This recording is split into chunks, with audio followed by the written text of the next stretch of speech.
আজ আমি গিয়েছিলাম আমার দাদা বৌদি আর তিহানকে ছাড়তে। ওরা চলে যাচ্ছে, মানে দাদা ওদের নিতে এসে নিয়ে চলে যাচ্ছে।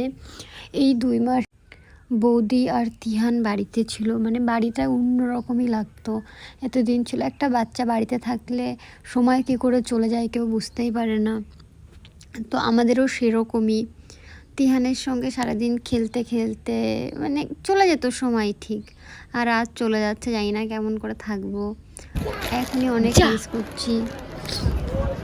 তারপর ওখানে চলে গিয়েছিলাম আমরা সকাল সকালেই, কেননা অনেক দূরের ট্রেন, যাতে মিস না হয়ে যায় সেই জন্য। তারপর আমরা ট্রেন ছিল 3টার দিকে, আমরা চলে যাই 12টা 12:30টার দিকেই পৌঁছে যাই। সেখান থেকে আমাদের নৈহাটি থেকে ট্রেন ছিল, সেই জন্য আমরা চলে যাই যখন টাইম রয়েছে একটু বড় মায়ের কাছে দেখে আসি, দর্শন করে আসি। গিয়ে দেখি প্রচুর ভিড়, অনেক লম্বা লাইন, সেই জন্য আমরা ভিতরে না গিয়ে চলে যাই গঙ্গার ঘাটে। গঙ্গার ঘাট ওখানে প্রচণ্ড হাওয়া চলছিল আর মেঘ ছিল আজ, মানে দিনটা খুব সুন্দর। তারপর আমরা যখন ফিরে আসি গঙ্গার ঘাট থেকে দেখি কোনো লাইন নেই। তারপর মাকে প্রথমবার আমি দেখলাম।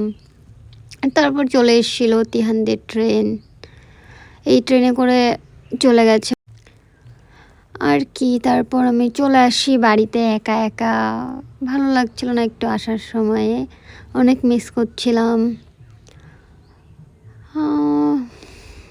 Miss you.